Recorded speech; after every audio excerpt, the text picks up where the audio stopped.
panggilan naluri. Mengenali. Artinya setiap manusia tuh punya gitu. Ketika konflik pasti mengajak rembukan. Betul, pengennya rembukan ya. Amerika sama Iran konflik itu rembukan. Assalamualaikum warahmatullahi wabarakatuh. Ikhwafillah yang dirahmati oleh Allah Subhanahu wa taala. Hari ini NHK Nidaul Haya Al Karimah kembali lagi podcast. Tema hari ini yaitu tentang tantangan terhadap akidah di era di era informasi digital gitu ya. Kita langsung aja ketemu dengan narasumber yakni Ustadz Lukman Syuhada. Assalamualaikum Ustadz. Waalaikumsalam. Gimana kabarnya? Alhamdulillah sehat antum Ustadz. Alhamdulillah. Masya Allah. Sekarang lagi sibuk apa Ustadz?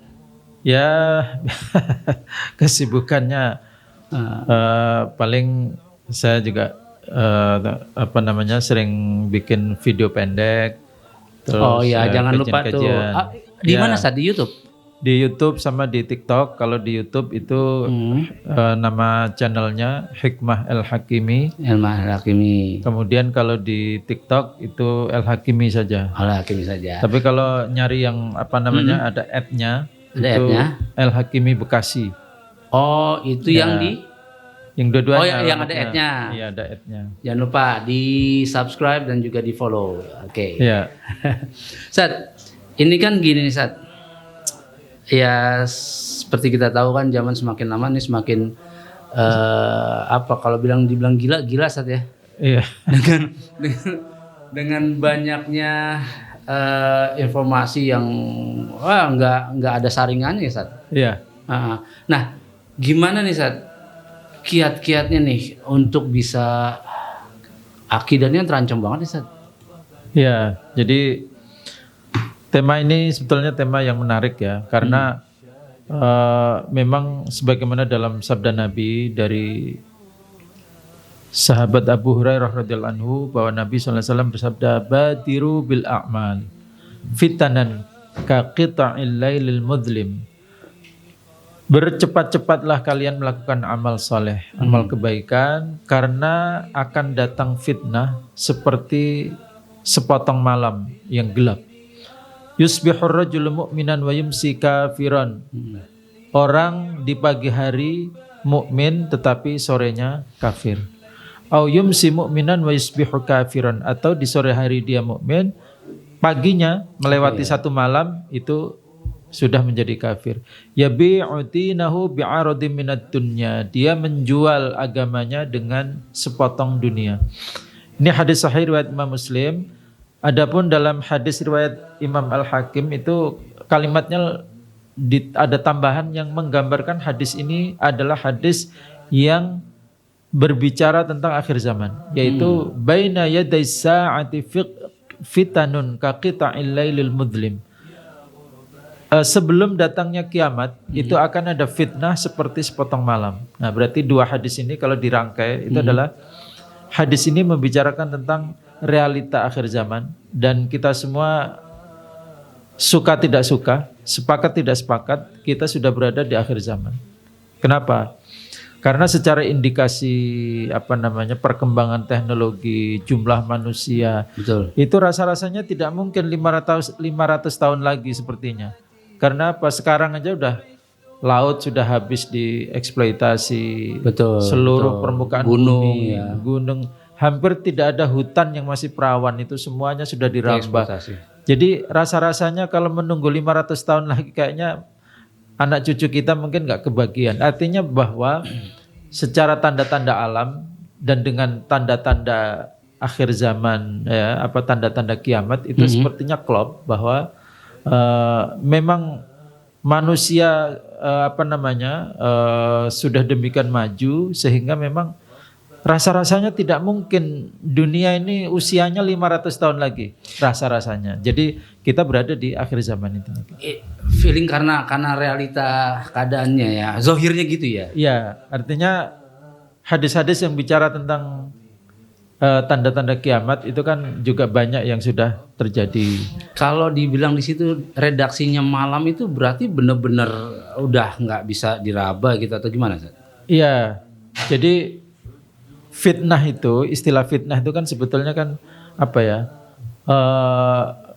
Suatu kesulitan, suatu musibah, suatu malapetaka, di mana fitnah itu tingkat kegelapannya itu seperti sepotong malam yang gelap.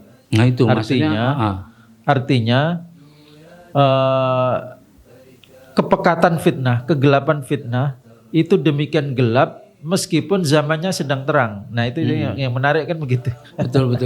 Artinya fitnahnya dibilang sangat gelap, padahal zamannya sangat terang. Ya secara gambarnya mungkin seorang muslim pun agak sulit melihat gitu ya Ustaz ya. Ya. Maksudnya ini benar atau enggak ini? Ya. Jadi maksudnya adalah ini dikaitkan dengan keimanan, dengan akidah, bahwa di situasi seperti ini dan kita rasa-rasanya memang sudah tergambar dengan hadis ini, itu manusia, bukan hanya manusia, kan ini kan disebut pagi hari mukmin, sore hari kafir. Berarti ini kan bicara tentang umatnya Nabi Muhammad. Betul. Bahwa umatnya Nabi Muhammad itu bisa jadi pagi itu masih mukmin, tapi sorenya sudah kafir. Berarti apa? Kegelapan fitnah yang terjadi di zaman itu dan kita rasa-rasanya berada di zaman yang dimaksud ini, itu tingkat kegelapannya adalah membuat orang tidak bisa mengenali, dan yang kedua kemampuan orang untuk mengendalikan diri itu juga lemah. Jadi memang fitnahnya itu sendiri gelap, orangnya sendiri juga mudah mudah goyah. Makanya secepat itu dia keluar. Secepat itu dia tadinya mukmin kemudian berubah menjadi kafir. Masya Allah. Nah, yang menarik kan di ujung hadis ini. Apa tuh Ustaz? Yabi'u dinahu bi'aradin minad dunya. Dia menjual keimanannya, menjual agamanya, maksudnya agama yang menempel pada tubuhnya. Betul. Dia jual dengan untuk bi'aradin minad dunya, dengan sepotong dunia atau sekeping dunia. Nah ini kan kita bisa lihat contoh misal yang belum lama terjadi. Walaupun kita enggak sebulanan inilah itu kan tema masyarakat sedang bicara tentang Gunung Kawi misalnya. Oh ya. Gunung Kawi. Betapa banyak pejabat, banyak artis yang notabene umatnya Nabi Muhammad, Muslim, tapi datang ke sana melakukan syirik besar karena dia menyembah kepada setan yang menjadi penunggu Gunung Kawi itu. Betul. Apa yang menjadi motif mereka mudah melakukan itu? Dunia pasti. Dunia. Iya, makanya istilah bahasa Jawanya pesugihan. Karena apa? Datang ke situ supaya kembali menjadi orang kaya. Artinya pulang dari situ menjadi orang kaya. Berarti persis penggambaran hadis ini. Betul. Jadi orang melepaskan agamanya, rela melakukan syirik, dan syiriknya adalah tipe syirik besar, membuat dia keluar dari Islam. Karena ingin mendapatkan kekayaan dengan dunia cara tadi. mudah dunia. Nah, ngejar dunia betul, tadi ya. Berarti penggambaran hadis ini rasa-rasanya cocok sekali dengan fenomena yang kita hadapi sekarang. Nah, kalau misalkan zaman dulu kan juga ada fitnah tuh Ustaz. Para sahabat, tabi'in. Nah, yang membedakan antara fitnahnya para sahabat, tabi'in dengan sekarang itu, kalau saya nanya beratan mana gitu. Ya. Kalau bicara berat itu relatif ya. Karena berat itu tidak ditentukan oleh bobotnya. Berat itu ditentukan oleh kemampuan mengangkatnya. Oh iya, benar. Artinya misalnya 1 kilo bagi bayi itu berat. Iya. Tapi bagi orang dewasa itu ringan. Iya. Jadi memang berat, atau pertanyaan lebih berat mana itu relatif. Karena memang ujian yang terjadi pada tiap zaman itu berbeda-beda. Tapi zaman dulu kan maksudnya para sahabat nih kalau misalkan lagi kena musibah atau kena fitnah kan masih ada Rasul, tabiin ada sahabat. Ya. Kalau sekarang mau ngadu sama siapa bingung juga ya. Kita mau ngadu sama siapa aja bingung. Tapi jangan salah, dulu di zaman sahabat ketika Nabi Muhammad wafat mulai muncul fitnah. Yaitu apa? Rame-rame menolak bayar zakat. Oh iya, zakat. Habis itu muncul nabi palsu. Ada Benar. Al-Aswad Al-Ansi. Itu Masya Allah pengikutnya banyak sekali di daerah Yaman. Padahal masih ada sahabat. Di eranya sahabat. Iya, sahabat. Dan itu kalau bukan karena pertolongan Allah itu secara kalkulasi matematika itu Sulit ya, sudah sangat berat berat ya. menghadapi situasi saat itu. Belum lagi fitnah berupa perpecahan antara umat Islam. Ada konflik antara ini itu. Iya, Kemudian betul, disusul lagi ada fitnah namanya Syiah, ada macam-macam. Jadi sepanjang zaman itu fitnahnya beda-beda. Saat di era informasi yang seliwuran ini, apa ya, fitnah syubhat itu sejauh mana bisa merusak keimanan seseorang saat? Jadi istilah fitnah syubhat itu sebetulnya kalau kita petakan dulu ya, kita petakan bahwa fitnah itu ada tiga tipe. Tiga tipe. Ya. Oke. Tipe pertama adalah merubah al-haq menjadi batil. Artinya apa? Sesuatu yang aslinya itu hak dipoles-poles-poles, dirubah narasinya, itu menjadi orang melihatnya sebagai batil. Benar, tapi batil gitu. Ya artinya kebenaran dirubah-rubah menjadi batil. Artinya gini, ini yang disebut dengan sihir atau syubhat. Ya, dalam artian gini. Kenapa ini disebut dengan sihir? Sebab dalam Al-Qur'an itu digambarkan bahwa tukang-tukang sihir ketika mereka melemparkan tongkat sama tali, ketika beradu dengan Nabi Musa, itu kan Al-Quran menggambarkannya dengan kalimat saharu a'yunan nasi. Mereka menyihir mata orang, bukan menyihir tongkatnya atau talinya. Kenapa? Karena yang dirubah itu adalah gambar yang ada di matanya. Iya. Bukan. Karena apa? Tukang sihir tidak bisa merubah hakikat tongkat sama menjadi tali menjadi ular. Kenapa? Itu membutuhkan roh. Memang dia punya simpanan roh. Benar. Nah, berarti apa yang dilakukan adalah merubah gambar. Nah, ini yang disebut dengan sihir. Maksudnya apa? Kalau sekarang itu kan merubah gambarnya itu dengan narasi misalnya. Yang tadinya orang-orang tahu bahwa itu adalah salah syirik. Lalu kemudian narasinya dipoles-poles demikian rupa hanya menjadi sebuah kriminal biasa. Betul. Contoh, datang ke Gunung Kawi. Oh, yang tadi itu ya. Coba masyarakat itu kebanyakan obrolan di tingkat masyarakat bawah, tingkat warung kopi lah. Iya, gitu betul. Itu fokus pandangannya itu hanya pada kecurangannya, mau enak sendiri, dapat duit. Tapi dengan cara mudah tidak perlu berkeringat seperti yang lain, curang. Yang kedua jahat. Kenapa jahat? Menumbalkan orang dekatnya. Tetapi hakikat bahwa itu adalah syirik yang bisa mengeluarkan dari Islam, nggak ada. Itu tertutup, tidak terbahas. Artinya apa? Nah itu kan bagian dari syubhat. Artinya kebatilan itu selalu menggunakan tiga cara ini. Ini baru pertama ya, yaitu cara sihir atau kalau narasi disebut dengan syubhat. Kalau gambar itu disebut dengan sihir, kalau narasi disebut dengan syubhat. Kurang lebih begitulah.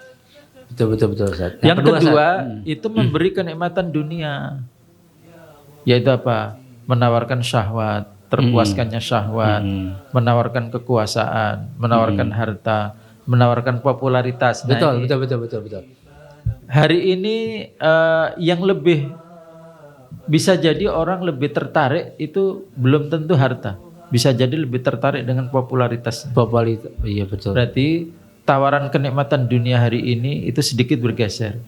Tidak harus berupa uang, bisa jadi berupa popularitas. Termasuk pengen viral. Nah itu dia, maksud saya ini adalah salah satu fitnah khas zaman digital. Yaitu apa? Syahwatnya itu berubah bentuk menjadi syahwat viral. Betul. Jadi dia pengen dikenal orang dan membuang agamanya gitu, Ustaz. Ya, dalam artian gini, ini kan cara kebatilan untuk menyesatkan. Menyesatkan, betul. Senjata musuh Allah. Kalau tadi pertama itu kan merubah gambar. Betul. Yang kedua memberi kenikmatan. Ya, dengan kenikmatan itu kan orang kemudian menjual agamanya. Contoh misalnya ditawari dengan kekuasaan, tapi syaratnya apa? Syaratnya ya harus menerima sebuah kebatilan, harus diam ketika ada orang korupsi. Artinya kan syahwat diberikan, tapi ada harganya. Ada yang harus dibayar. Ada yang harus dibayar. Itu cara yang kedua. Cara yang ketiga adalah dengan kekuatan. Kekuatan itu Dipaksa. Jangan katakan itu. Misalnya Betul, itu ada sebuah kebenaran. Tapi nggak boleh. Jangan katakan. Kalau kamu katakan nanti saya tangkap. Nanti saya penjarakan. Betul. Berarti senjata musuh Allah itu ada 3 dalam menyesatkan manusia. 1, merubah gambar. Ini yang namanya sihir atau syubhat. Betul. Yang kedua adalah syahwat. Kenikmatan. Kenikmatan ya seperti misalnya kenikmatan hubungan laki-laki perempuan dan sebagainya. Kalau sekarang tuh lebih berkembang lagi, ada laki-laki dengan laki-laki, perempuan dengan perempuan. Ini tipe yang kedua. Tipe yang ketiga adalah dengan ngeri juga ya. Makanya Ya Allah. Fitnahnya zaman sekarang saya kira 3-tiganya ada. Iya, Ustaz, ada banget. 3-tiganya ada. Nah, kalau gini, Ustaz, itu kan mengarahnya kemungkinan nggak ke semua orang, Ustaz. Artinya kalau misalnya kekuatan itu bisa juga ke ulama, ulama jadi nggak berani berkata kebenaran gitu. Nah, tapi kalau sampai ke masyarakat bawah saat itu kan kayak gini, propaganda, opini, konten-konten yang berbau agama tanda kutip saat. Padahal kalau kita lihat telusuri misalkan dalilnya atau segala macam gitu, ternyata ada kesesatan di sana. Ada misalkan liberalisme, ada ya pokoknya jauh dari akidah Islam lah saat. Nah itu apa ya Ustaz? Banjir gimana caranya untuk membedakan wah ini tadi fitnah tadi gitu. Ya. Sebetulnya banyak kasus yang kasus itu ternyata kembalinya di antaranya ya, ini yang menjadi perhatian saya, di antaranya adalah ngerti hukum tetapi tidak menggunakannya sebagai tameng. Ngerti ilmu, ngerti hukum, tapi tidak menjadikannya sebagai tameng. Punya ilmu. Contoh seperti kasus seorang santriwati atau banyak santriwati di sebuah pesantren. Itu kan suka ada, belum lama ada beritanya itu. Dia menjadi objek dari kiainya sendiri. Betul. Misalnya. Betul. Andaikan dia berpegang pada ilmu dan dia komitmen dengan ilmu yang dia punya, sebetulnya itu sudah bisa mencegah. Karena saya dengerin ceritanya ya, dari si santriwati itu. Santriwati itu dipanggil sama kiainya itu. Misalnya menemaninya di kamar. Menemani di kamar berdua. Kalau orang tahu ilmu, itu kan sudah tahu itu nggak boleh kan? Pasti nolak loh. Pak Kiai, mohon maaf, saya seorang muslimah, saya ngerti itu haram, saya nggak bisa. Andaikan dia berpegang pada ilmunya, sebetulnya banyak sekali fitnah itu bisa dihalau kalau orang berpegang pada ilmu. Nah, kalau misalnya nih, mohon maaf, kalau orang-orang yang di grassroots gitu yang taklim enggak, ngaji enggak, tapi dia lewat misalnya TikTok lah atau apa gitu. Dan dia kan sekarang ada tuh ustazah yang AI itu Ustaz. Nah, kan bisa aja orang bikin Rasulullah mengatakan gini padahal itu bukan hadis gitu. Nah, ini agak repot nih Ustaz. Memang itu ada kekhawatiran seperti itu. Tapi kalau saya pribadi itu masih melihat bahwa sisi manfaatnya masih lebih banyak dibanding sisi mudaratnya. Kenapa? Karena zaman ketika semuanya terbuka informasi. Benar. Ketika ada yang keliru, ya, misalnya menyampaikan hukum, harusnya boleh dibilang nggak boleh, harusnya nggak boleh dibilang boleh, misalnya. Itu dengan cepat akan ada orang yang mengkanter. Tapi bahwa dengan meskipun video pendek, kayak contoh tadi, bahwa seorang muslimah tidak boleh berduaan dengan laki-laki yang bukan mahramnya di sebuah kamar, apalagi kamarnya dikunci. Itu kan bisa disampaikan dengan video pendek. Iya benar. Artinya semakin meskipun dengan video pendek, artinya gini, kita tidak bisa mengeneralisir bahwa belajar Islam menggunakan video pendek itu total adalah sebuah kekeliruan, nggak bisa. Kenapa? Karena banyak sekali hukum-hukum Islam, bagian-bagian dari furu', cabang-cabang yang detail itu bisa disampaikan hanya dalam 1 menit, 2 menit dan cukup ya. Contoh kayak tadi, haram untuk berdua dengan laki-laki yang bukan mahram. Ya, pakai short video gitu ya. Short video. Dalilnya apa? Ini misalnya kan. Ketika itu sudah tersampaikan kan, setiap muslimah yang awam menonton video itu, dia menjadi tahu, kalau gitu suatu ketika kalau saya diajak ada laki-laki yang ngajak saya ke sebuah ruangan, apakah misalnya di bioskop atau di kamar atau dimanapun atau di bis misalnya atau di mobil, maka saya akan tolak.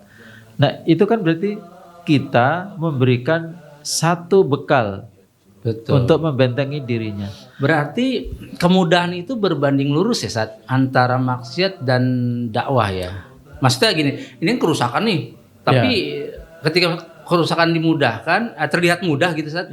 Tapi juga ada menggapai pahala dengan mudah gitu Sat. Memang tingkat keteguhan manusia di akhir zaman itu kan melemah.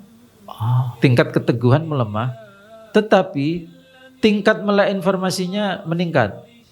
Dunia selalu begitu. Balancingnya ada. Balancingnya ada. Artinya gini. Sekarang itu kan tadi saya contohkan. Orang ingin menyesatkan itu sekarang susah payah. Kenapa? Begitu dia menyesatkan langsung dibantai sama counter. Bisa 10 itu yang meng-counter.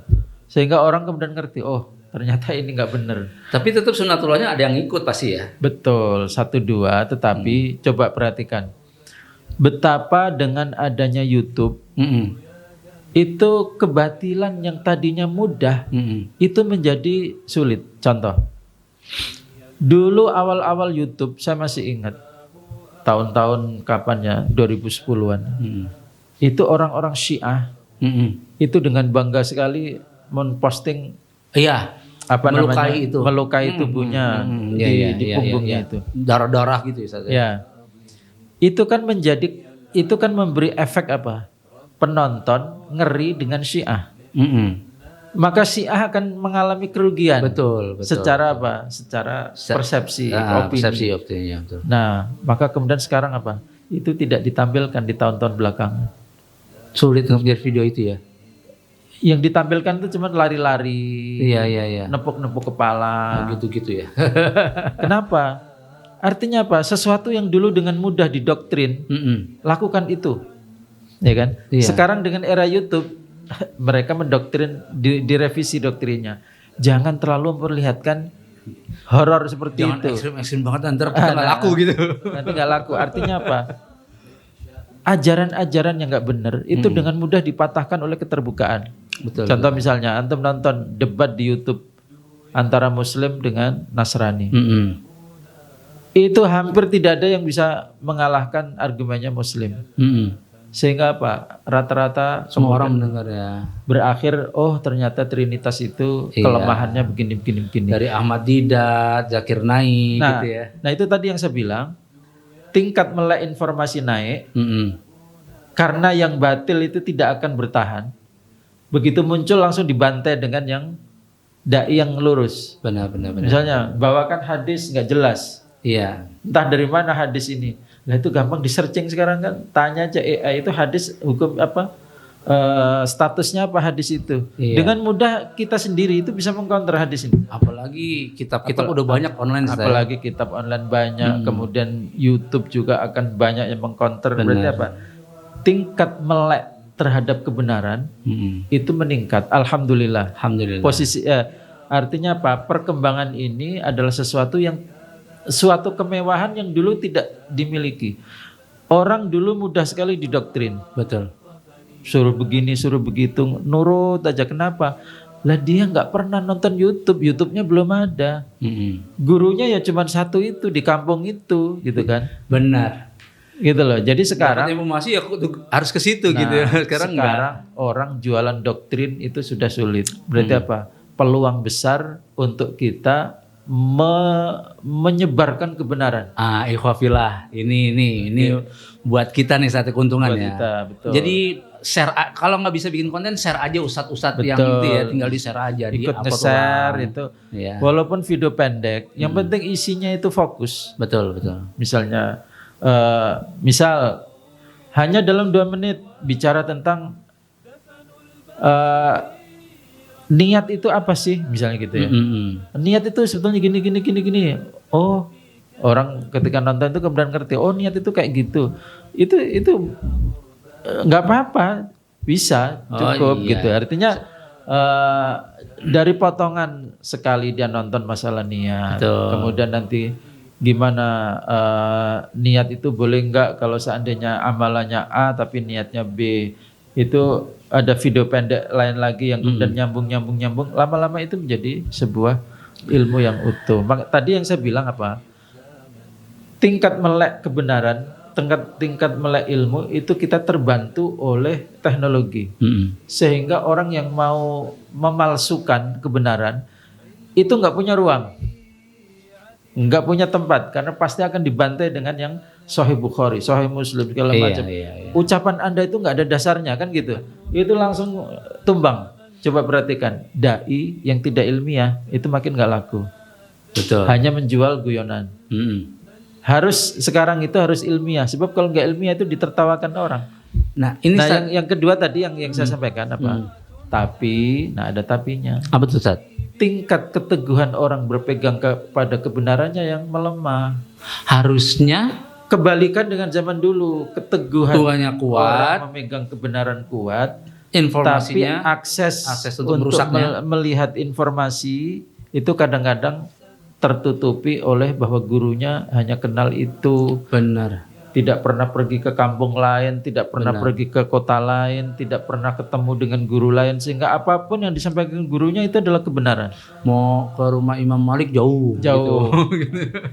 Buku di mana belinya orang itu tulisan tangan gitu kan. Tapi ketika orang ngerti kebenaran, itu megangnya itu kuat.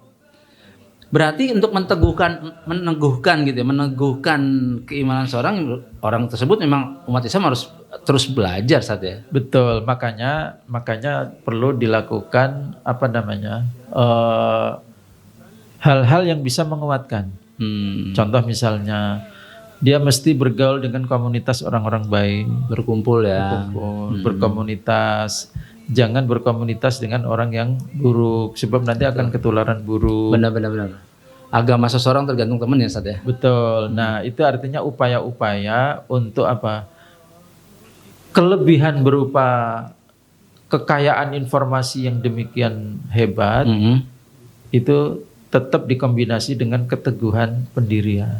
Nah, kalau ini bisa kita wariskan kepada anak-anak kita, itu luar biasa.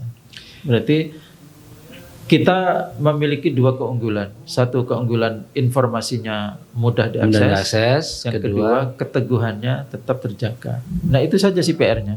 Ustaz, kan saya melihat nih di beberapa media sosial, sedikit aja masalah tanawuf fil ibadah, perbedaan ibadah, itu rame banget. Ya, kita udah tahu lah. Misalkan ada yang nyebut ini Wahabi atau segala macam, itu nggak udah Ustaz. Ini gimana, Ustaz? Ya, kalau itu kan ada kaitannya sama masalah hati. Sebab walaupun orang itu berbeda, tetapi kalau hati punya kedekatan dan cinta, perbedaan itu malah menjadi sebuah sebuah keindahan. Keindahannya. Tetapi walaupun sama atau mirip, tetapi kalau hatinya nggak suka, itu akan menjadi masalah. Maksudnya gini, Ustaz, kan ini kan informasi ya berseliweran. Nah, PR-nya jadi banyak nih, Ustaz nih. Yang kelompok ini bikin propaganda, kelompok ini bikin propaganda. Nah, kita kan maunya islah nih. Iya. Jadi nambah lagi PR-nya gitu, Ustaz. Makanya tadi kembali ke solusi awal yang menjadi keunggulan zaman kita sekarang. Keunggulan zaman kita sekarang adalah ilmu. Ilmu yang terbuka, ilmu yang bisa diakses, bisa diperbandingkan. Ya. Siapa yang lebih ilmiah? Nah, itu poin pertama. Poin kedua adalah ya memperbaiki hati. Hati ya. Ya. Dan kalau urusan memperbaiki hati, itu saya kasih contoh kasus misalnya penentuan awal Ramadan. Ya, ya. Awal Ramadan dengan penentuan Idul Fitri atau Idul Adha. Itu kan Nabi Muhammad sudah punya sabda bahwa shaumukum yauma tasumun. Puasa kalian adalah ketika kamu semua kompak berpuasa. Wa fitrikum yauma tuftirun, dan Idul Fitri kamu adalah ketika kamu kompak beridul fitri. Demikian pula dengan Idul Adha. Artinya apa? Kenapa masih saja ada perbedaan? Kan itu persoalannya. Betul. Nah, maka dalam Islam itu ada namanya konsep yaitu syura. Syura. Jadi gini. Bagaimana cara mempersatukan manusia? Yang pertama dengan kekuasaan. Paksa. Iya sih, benar. Iya kan? Itu nggak bisa dipungkiri. Itu sudah fitrah manusia. Manusia biar bersatu itu harus pakai kekuasaan. Betul. Contoh misalnya dulu orang Cina pakai bahasa Cina, orang apa pakai bahasa apa, dilarang sama kekuasaan. Nggak boleh, semuanya harus bahasa Indonesia. Betul. Sekolah-sekolah berbahasa Cina nggak boleh, semuanya harus berbahasa Indonesia. Sekarang bersatu bahasa Indonesia semua. Betul. Jadi manusia itu bisa dibersatukan dengan satu, kekuasaan. Tapi masalahnya umat Islam tidak punya kekuasaan. Maksud saya kekuasaan yang bisa mempersatukan Islam. Betul. Kalau kekuasaan untuk mengurusi anak bangsa memang ada, tetapi kekuasaan untuk mengurus umat Islam sendiri, mengurus umat Islam itu belum punya. Buktinya apa? Ketika ada syirik besar di Gunung Kawi, kita nggak bisa apa-apa. Nggak bisa apa-apa. Berarti apa? Kita belum punya kekuasaan untuk kemaslahatan umat Islam sendiri. Islam dan umat Islam. Baru punya kekuasaan untuk kemaslahatan anak negeri. Nah, yang kedua itu adalah syura. Kalau kekuasaannya nggak ada, maka alternatif di bawahnya adalah syura. Coba sekarang pertanyaan begini. Supaya penentuan awal Ramadan bersatu, caranya bagaimana? Ya musyawarah ya. Cuman terkadang orang masih aja ada yang asobiah gitu, tak asup sama golongan gitu.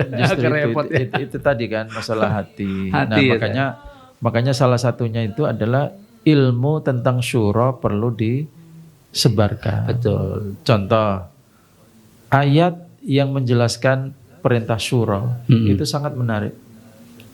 Walladzina istajabu lirabbihim wa aqamus salata wa amruhum syura bainahum. Dan orang-orang yang menyambut panggilan Rabbnya, wa aqamus salata, dan menegakkan salat, wa amruhum syura bainahum, dan urusan mereka dimusyawarahkan sesama mereka. Kata para ulama tafsir, penyebutan syura langsung sesudah bicara salat itu menegaskan bahwa urgensi syura itu tidak kalah dengan urgensi salat. Hanya saja bedanya salat itu untuk urusan vertikal, kalau syura untuk urusan horizontal. Jadi kalau urusan horizontal kalian bermusyawarah gitu. Bermusyawarah sebab itu kan sesuatu yang menjadi panggilan naluri. sekaligus dikasih stempel syar'i. Betul. Contoh nih, antum jadi guru di sebuah sekolah. Ada yayasan, ada guru-guru, ada kepala sekolah. Ternyata ada konflik. Antar guru ada konflik. Antar guru dengan yayasan ada konflik.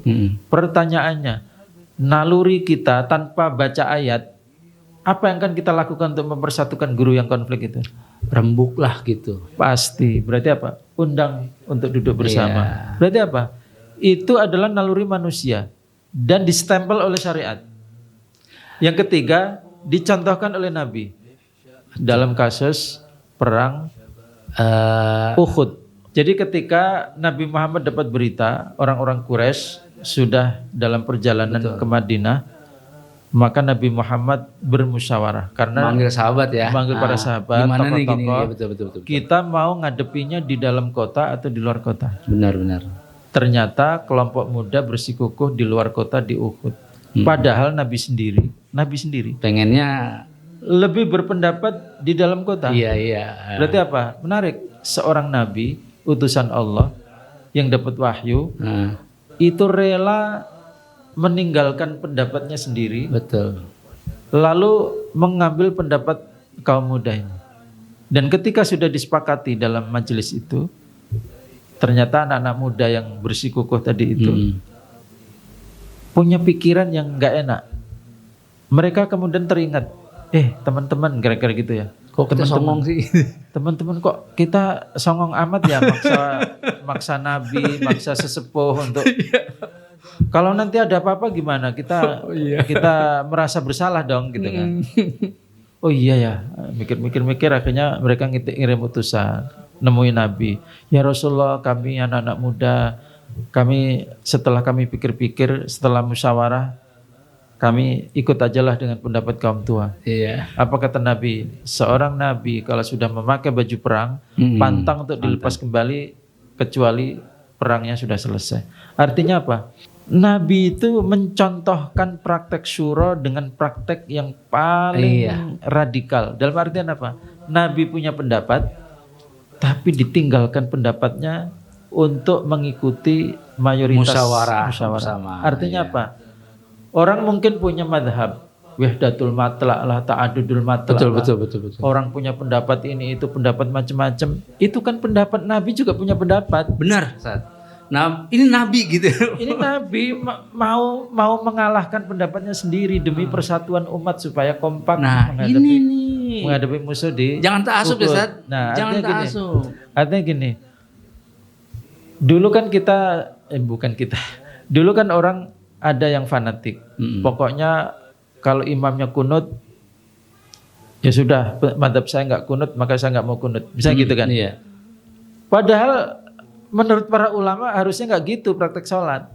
Kalau imamnya kunut, ya udah kamu ikut aja kunut memang. Iya. Innama ju'ilal imamu liyutamma bihi, dijadikan imam itu karena untuk diikuti. Berarti apa? Dia sebagai makmum ikut kunut, berarti apa? Sedang membuang pendapatnya sendiri. Betul. Artinya apa? Kalau itu disampaikan para ulama dalam masalah kunut, kenapa dalam masalah penentuan awal Ramadan kok susah banget? Berarti apa? Berarti faktornya itu adalah hati. Pemahaman terhadap teori syura perlu disebarkan. Belum itu ya, belum tadi sampai yang saya mendalam bilang, ya. Syura itu adalah panggilan naluri. Artinya setiap manusia itu punya gitu. Ketika konflik pasti mengajak rembukan. Betul, pengennya rembukan ya. Amerika sama Iran konflik itu rembukan. Syura juga. Iya kan? Artinya Amerika yang tidak non muslim itu ternyata juga nalurinya pokoknya kalau konflik ya duduk cari solusi, itu namanya syura. Artinya apa? Syura itu satu, panggilan naluri. Betul. Dua, distempel oleh Al-Quran. Secara yang ketiga gitu ya. Dicontohkan Nabi dengan cara yang ekstrim. Masih kurang apa?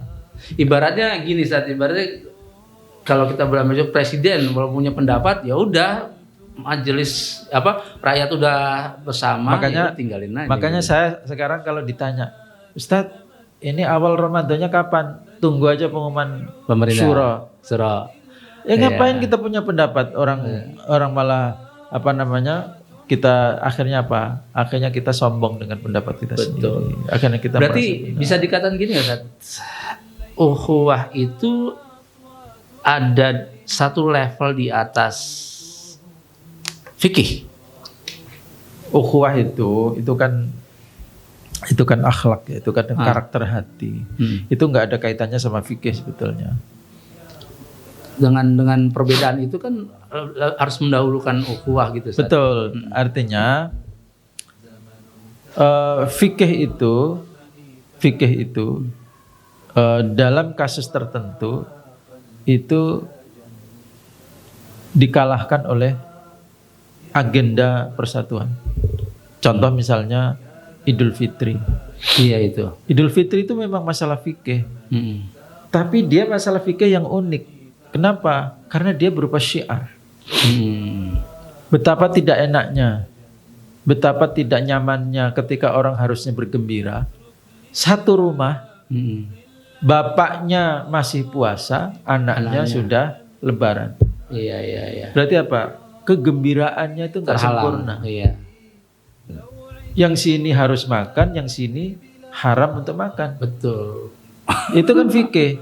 Fikih kemudian membuat agenda persatuan itu kalah oleh fikih. Makanya Nabi kan mencontohkan. Betul. Nabi punya pendapat, ya nggak apa-apa pendapat.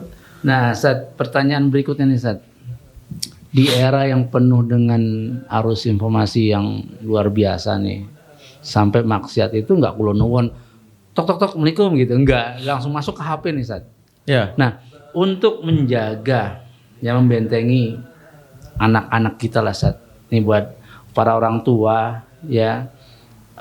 HP itu kalau kita nggak benar-benar fungsikan secara baik itu jadi bumerang buat anak-anak kita. Nah ini gimana nih, Ustaz? Ada tips untuk para orang tua, Ustaz, biar nanti yang mendengarkan juga mudah-mudahan mendapat pencerahan. Sebetulnya ini kan kelanjutan dari dulu kita memperdebatkan televisi. Iya ya. Artinya itu skalanya aja yang beda. Dulu kita rame bagaimana sikap kita terhadap televisi. Jadi sebetulnya televisi itu kan benda mati. Artinya kita tidak bisa menghukumi televisinya. Kita tidak bisa menghukumi gadgetnya. Karena dia itu benda mati. Kepikiran sih Ustaz ngomong gitu. Iya. Nah, artinya gini, ya orang tualah yang lebih paham. Misalnya, bagaimana menyikapi gadget? Ya kurang lebih dulu seperti menyikapi TV bagaimana. Ada yang ekstrim menolak televisi, ada yang kemudian mengontrol hanya boleh untuk tayangan-tayangan tertentu, cari berita segala macam. Karena nggak bisa dipungkiri di dalam televisi ada manfaat dan ada madarat. Di dalam gadget ada manfaat, ada madarat, sehingga kita nggak bisa menghukumi barangnya, nggak bisa. Makanya justru kita perlu mengisi. Contoh, saya suka searching pakai AI. Apa itu, Ustaz? Searching misalnya hukum pakai bahasa Arab. Ya.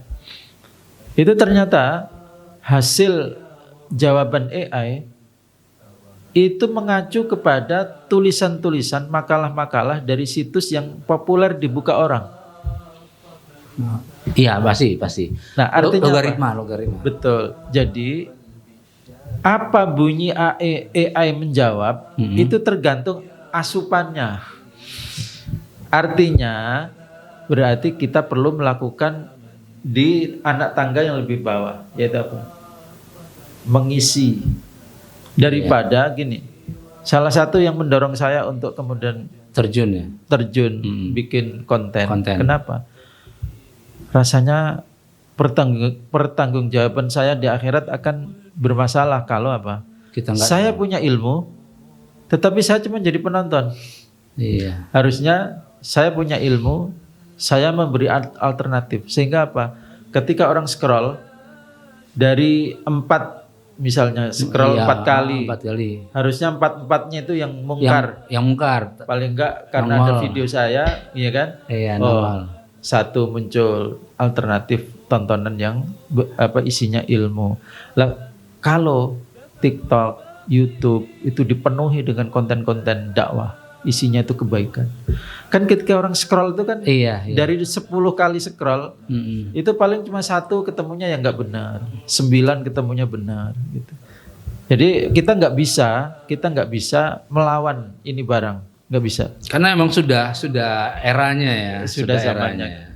Kita melawan zaman nggak bisa. Tinggal kitanya bagaimana menyikapi, Bagaimana kita mengurangi madaratnya. termasuk terhadap anak-anak ya. Betul, terhadap anak-anak. Nah, teman-teman sekalian nih di share nih konten-konten Ustadz Lukman. Artinya kalau kita nggak bisa bikin konten, ya kita share aja lah atau di re-upload ya Ustadz ya. Ya, jadi Re-upload ya. ada gini, meskipun re-upload itu kan juga akan menjadi ini toh, masuk di Betul. algoritma bahwa itu nanti akan terhadap pengikut kita nanti akan muncul, ditawarkan. Jadi ya menurut saya ma la yudraku kulluhu la yutraku julluhu. Iya. Apa yang tidak bisa diraih seluruhnya jangan ditinggalkan Ditinggal seluruhnya. Artinya memang ini ada keburukannya, tapi jangan lupa kebaikannya juga banyak. Maka ya udah kita tingkatkan saja kebaikannya, jangan diam, gitu kan? Benar Ustadz. Jangan diam. Ustadz, pertanyaan terakhir Ustadz. Gimana umat Islam ini di akhir zaman biar imannya bisa selamat? Termasuk tadi Qalbun Salim tadi Ustadz. Iya. Kalau Yang levelnya nggak usah kayak misalkan kan ada nih susah waktu untuk taklim nggak ada gitu kan karena memang dia sibuk gitu atau memang lingkungannya nggak bisa memungkinkan untuk kumpul bareng sama orang-orang soleh gitu. Nah ini untuk tipsnya kan supaya tidak, kan ada hadis itu saat yang kalau dia berpisah dari rombongan seperti domba dimakan serigala itu kan gampang diterkam Ustaz. ya kita bisa melakukan banyak jurus lah untuk membantu menyelamatkan masyarakat. Contoh saja. Enggak, maksudnya untuk para penonton kita nih, Ya, tipsnya apa gitu?